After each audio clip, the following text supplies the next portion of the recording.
রামপুরহাটে অবৈধ বালি চোরা চালান। বীরভূমের রামপুরহাটের নারায়ণপুর শালবনী ও খড়িডাঙ্গা এলাকায় ব্যাপক হারে অবৈধ বালি চোরা চালান চলার অভিযোগ উঠেছে।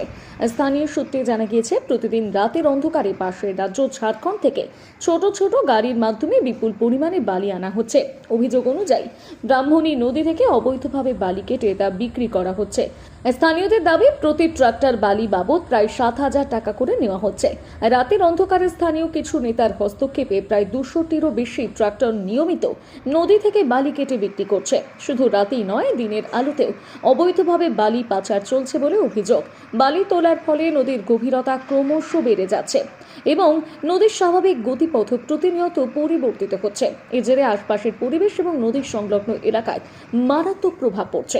অভিযোগ আরও, স্থানীয় কিছু যুবক মোটা অঙ্কে টাকার বিনিময়ে নিরাপত্তার দায়িত্ব নিয়ে বালি বোঝাই গাড়িগুলোকে পারাপারের রাস্তা করে দিচ্ছে। এর ফলে বৈথরা ব্যারেজ ও নদীর সংরক্ষণ ব্যবস্থার ক্ষতি হচ্ছে প্রতিনিয়ত। স্থানীয় বাসিন্দাদের একাংশের দাবি, এই অবৈধ বালি পাচারে প্রশাসনের একাংশ জড়িত রয়েছে। চোরা চালান করা বালি প্রথমে নারায়ণপুর এলাকায় মজুত করা হচ্ছে, এরপর সেই বালি ট্রাক্টরে করে রামপুরহাট ও আশপাশের বিভিন্ন এলাকায় সরবরাহ করা হচ্ছে। এতে একদিকে যেমন পরিবেশের মারাত্মক ক্ষতি হচ্ছে, অন্যদিকে রাজ্য সরকার বিপুল পরিমাণ রাজস্ব থেকে বঞ্চিত হচ্ছে। স্থানীয়দের অভিযোগ, দীর্ঘদিন ধরে এই বেআইনি কারবার চললেও পুলিশ প্রশাসন কার্যত নীরব দর্শকের ভূমিকা পালন করছে। প্রশাসনের চোখের সামনে দিয়ে প্রতিদিন বালি বোঝাই গাড়ি চলাচল করছে, অথচ তেমন কোনো কড়া ব্যবস্থা নেওয়া হচ্ছে না।